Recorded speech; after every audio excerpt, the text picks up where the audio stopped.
Hey guys, how's it going? It is your boy, Manga Drew, and I'm here to do my discussion for My Hero Academia, manga chapter 357, and from what we see with the official translations, it's titled Wounded Hero, Burning Bright and True. And in this video, I just want to discuss a few things that I didn't really discuss in detail in the actual review, specifically what is actually going on with All For One, what he is doing at the end of the chapter, and potentially talking a little bit more about Endeavor and his character, as well as the possibilities of what the heck was the things coming at Deku, because there's a few things that I've read and a few things that I've thought of, so I'm going to be discussing them in this video. And to start off, before we get more into the discussion, I'd like to say that overall the differences between translations were very minor in this chapter. The biggest difference would be with small dialogues of All For One that really do not change the meaning of what he is saying. And most importantly, the name of this chapter, which I think has a better ring in the official translation than in the unofficial translation. But certain things that I didn't really talk about in the actual review proper is just smaller things, such as how when it came to Endeavor, he was able to attack All For One a lot faster with the help of Hawk sending out his feathers, very much in relation to how Endeavor was fighting against Hood, and Hawks did the exact same thing there, but this time he has a lot less feathers, therefore Endeavor is a lot slower in this scene compared to his fight with Hood. And that's just one small difference that I didn't really bring up. And once again, Endeavor shooting laser flames out of his eyes is always going to be cool. But another thing that I didn't really notice or really say out loud, but it's very obvious, is that at the end of the chapter, when we see All For One's eye and his ear, we see that it has a very similar energy around it as seen with ERI. Which makes sense because when it comes to All For One, he has done something with ERI, or more specifically with the QUIRK erasing bullets, that may apply to what is going on at the end of the chapter. And before we get into that, I want to bring up something that I read on a Twitter thread that is very interesting in pertaining to the connections between All For One, Endeavor, and All Might. Because one connection in this chapter was how Endeavor was pretty much similar to All Might when it comes to instilling a sort of fear or dread in All For One, when it comes to the fact that both Endeavor and All Might were wounded heroes, but they were still willing to continue to fight and potentially kill All For One. And that the idea is that Endeavor is actually going through with the death of All For One when All Might couldn't really do it. And this is very interesting because there is a dynamic between these three characters, and it's tied with Endeavor, and how at one moment he was very similar to All For One, but is now very similar to All Might. And how with both Endeavor and All For One, they had a son that they wanted to raise to surpass them and use that individual as a tool. With Endeavor, it was Shoto and Toya, and with All For One, it was Shigaraki. But we see that over the course of the story, Endeavor became a lot more like All Might. And that instead of just using his child as a tool, he just wants to see Shoto grow up to be a better hero than he is. In the very similar vein of how All Might chose Deku to be a hero, not because he needed a successor inherently, but that he wanted to give his quirk to Deku so that Deku could achieve his dreams of being a hero. That both Endeavor and All Might are wanting their pupils or their children to be better. While in the case of All For One, he still hasn't reached that point and may never will. All For One, for the most part, views Shigaraki as a tool and a means to an end, and that he doesn't necessarily care about what Shigaraki wants and needs. And it just shows just how evil All For One is, and that most likely than not, he is not going to change. And that Endeavor potentially could have ended up a lot more like All For One if it wasn't for his realizations throughout the story, which most likely started with his conversation with All Might. And the moment that Endeavor started to incorporate and represent more of the ideals of All Might through himself when he became the #1 hero. So that's something that I really didn't notice, and I'm glad that I read that Twitter thread because it just shows how much everything in My Hero Academia is connected. And speaking of connections, something else that I think I may have missed is that the first user, Yoichi, inside of All For One is able to sense what is going on with his brother. And this is very interesting because it calls back to really an inherent connection between All For One and One For All. and how All for One, the person, indirectly created One for All and has a connection to it, and that the connection is sort of kinda a two-way street, where All for One is able to sense his brother inside of One for All, but from what we've seen in this chapter, the user of One for All, the first user, Yoichi, is also able to sense All for One. And he's either sensing that All for One is beginning to disappear, or he's sensing that his brother may be coming back to life in a sense, and that he may be returning back to who he once was, but that he also senses what's coming in front of him, and that potentially what is going on is that All for One had another plan up his sleeve. Not necessarily with what's going on with the QUIRK erasing bullets and what it's doing to affect his body, which we will get to a little bit sooner, but potentially these flying objects that are heading towards Deku.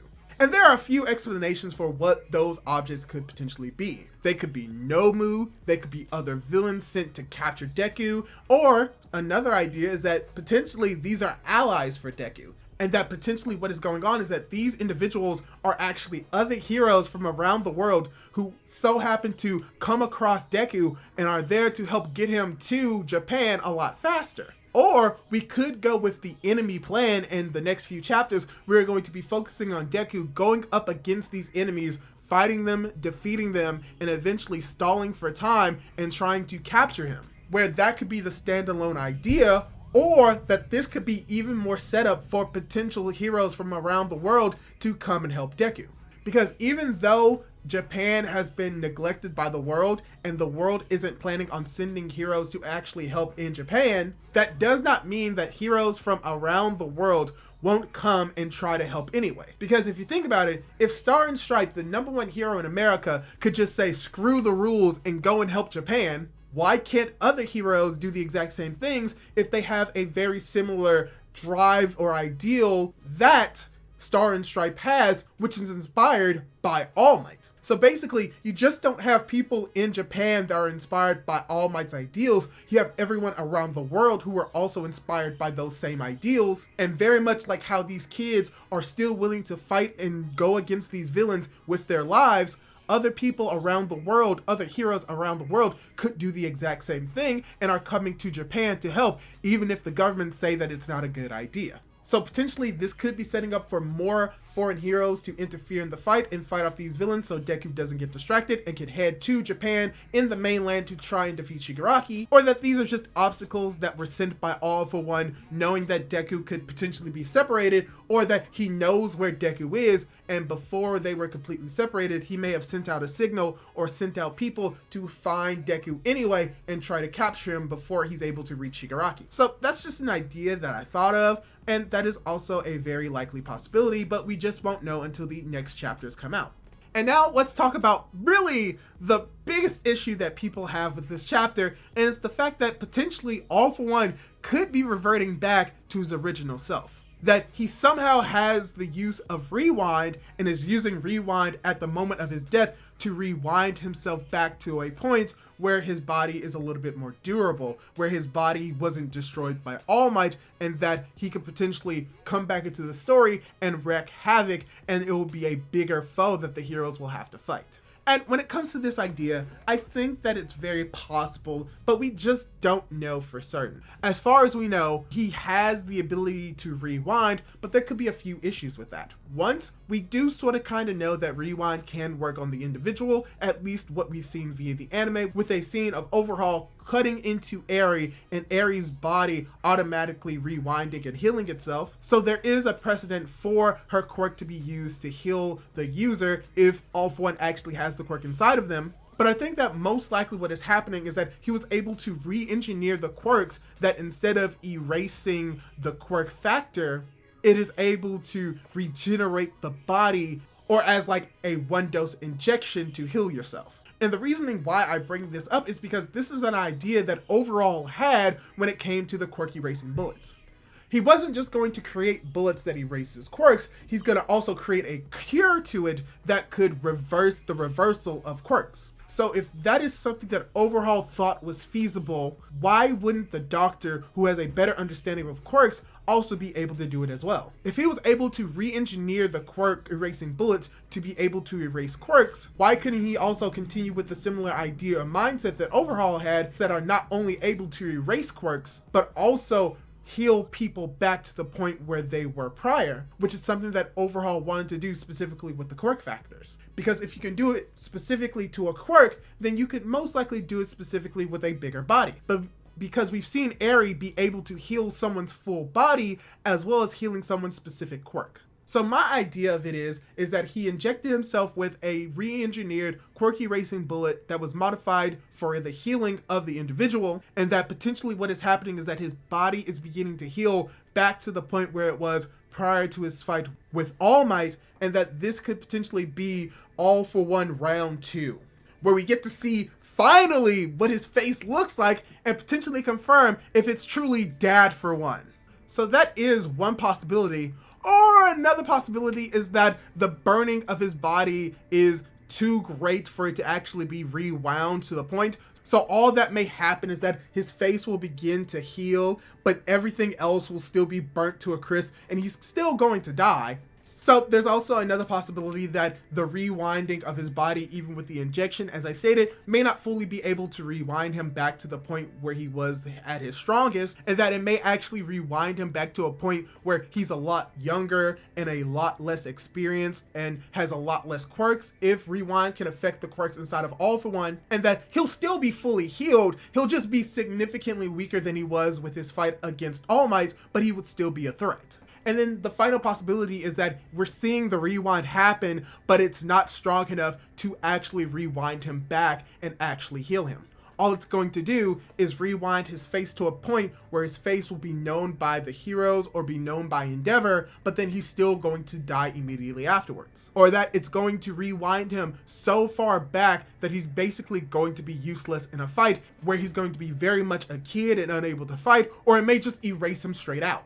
We just don't know the full extent of ERI'S quirk, which can be an issue when it comes to the story writing, where it can pretty much do everything and yet not everything at all. But there is still a lot of gray area in between that, where Horikoshi can go with this quirk and what's going on with All for One. So yeah, that's all I really wanted to say in this video with the discussion with All for One, with what's going on in the next few chapters. We're definitely going to be cutting over to a fight, most likely what Deku is going to be doing against these enemies or these allies, whoever they are, and just showing more of the parallels and the connections between Endeavor and All Might, and All for One in Endeavor that you may not have known. So yeah, that's all I really have to say. Hopefully you enjoyed this video, hopefully you enjoyed this content, and I would like to give a shout out to Volk on Twitter, where I read his Twitter thread and where I gained the connections between All for One, Endeavor, and All Might. So go give him a refollow, follow him on Twitter, do all that cool stuff.